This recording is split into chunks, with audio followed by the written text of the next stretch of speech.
The procedure for reassembly is basically the reverse of that for disassembly.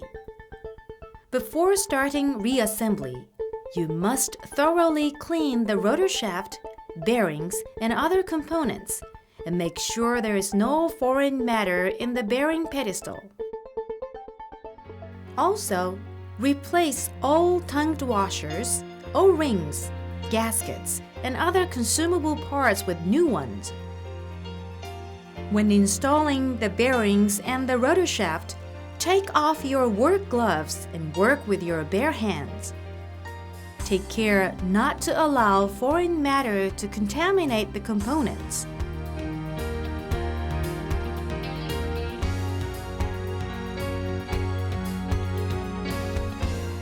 For reassembly, follow the disassembly steps in reverse.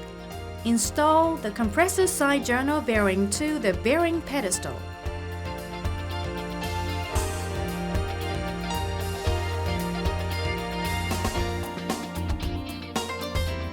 Install the turbine side thrust bearing.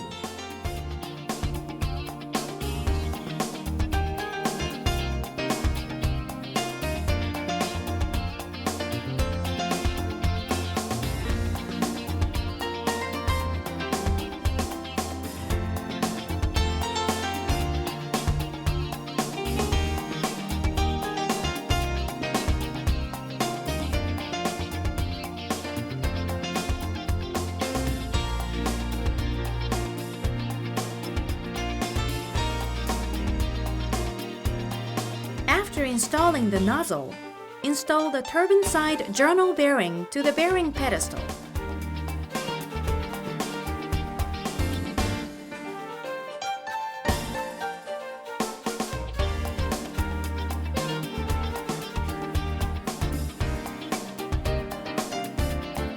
Install the packing and the labyrinth packing.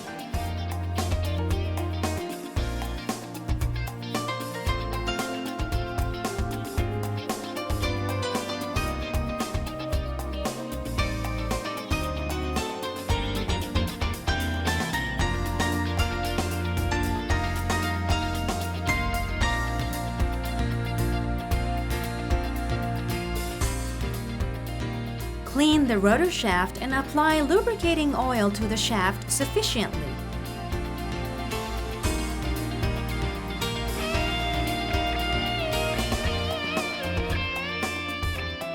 Apply also the lubricating oil sufficiently to the journal bearing where the rotor shaft passes. Carefully and slowly insert the rotor shaft so that it does not damage the labyrinth packing fin.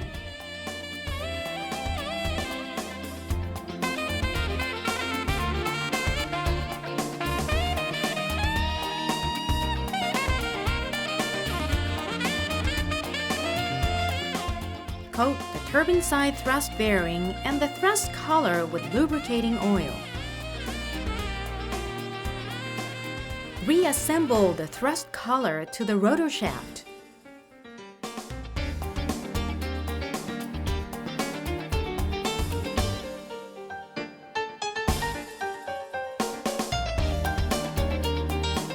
Attach the support to the bearing pedestal with the compressor side thrust bearing attached.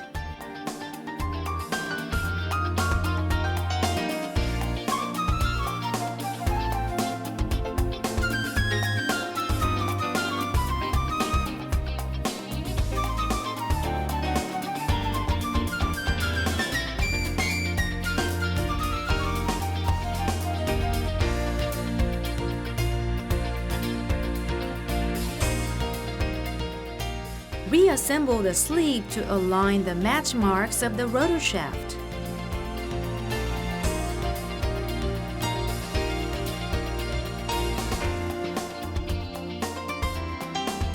Reassemble the compressor side oil thrower.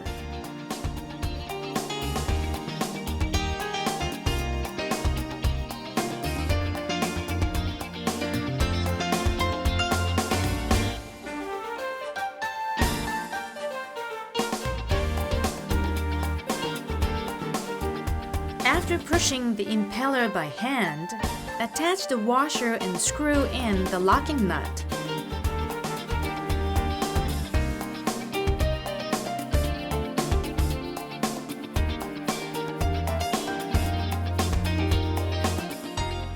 Lightly turn the spanner by hand and determine the place where the locking nut stops turning as the zero position of tightening.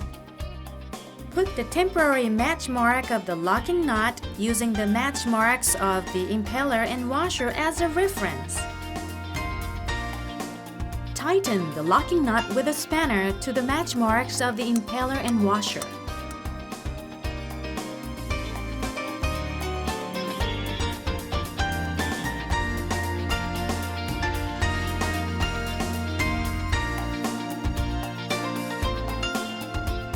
Loosen the locking nut once and make sure that the match marks of the locking nut is at the initial zero position.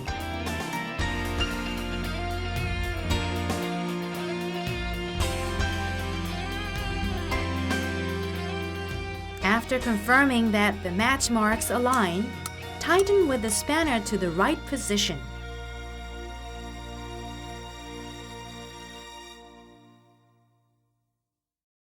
If the locking nut turning angle varies, retighten and erase the old match marks and stamp new match marks.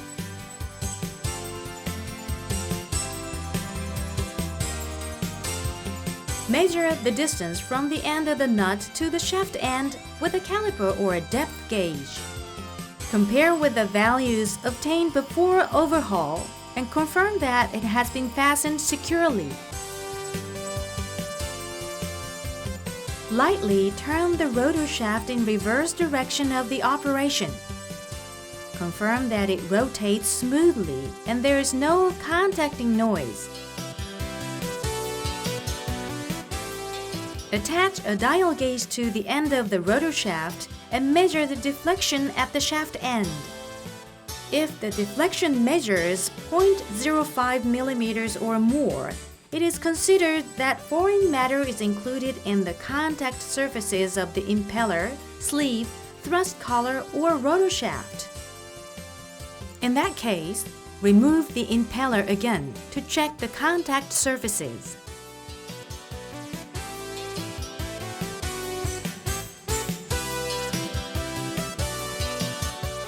Now, measure the thrust clearance. Set a dial gauge on the end of the rotor shaft just as you did before disassembly. The thrust clearance is the difference between when the rotor shaft is pushed and when it is pulled. Check that the clearance is the same as it was before disassembly.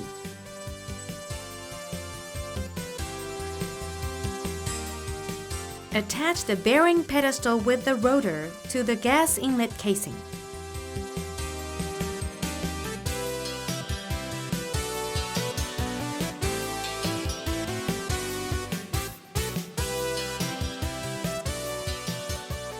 Check the packing between the bearing pedestal and the gas inlet casing.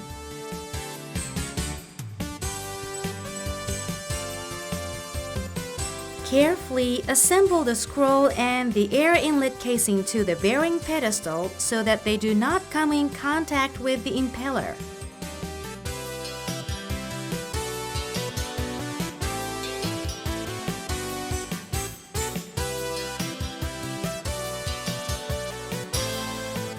With the clearance gauge, measure the clearance between the air inlet casing and the impeller blade tips at 4 locations: top, bottom, right, and left.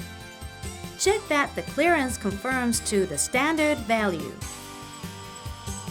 In the event that the gas inlet casing is removed from the engine, measure the clearance between the turbine wheel and the gas inlet casing at 4 locations: top, bottom, right, and left, and make sure that the clearance is within the standard. For details of clearance standards, please refer to the clearance table in the instruction manual at hand. Lastly, reassemble the silencer to the scroll.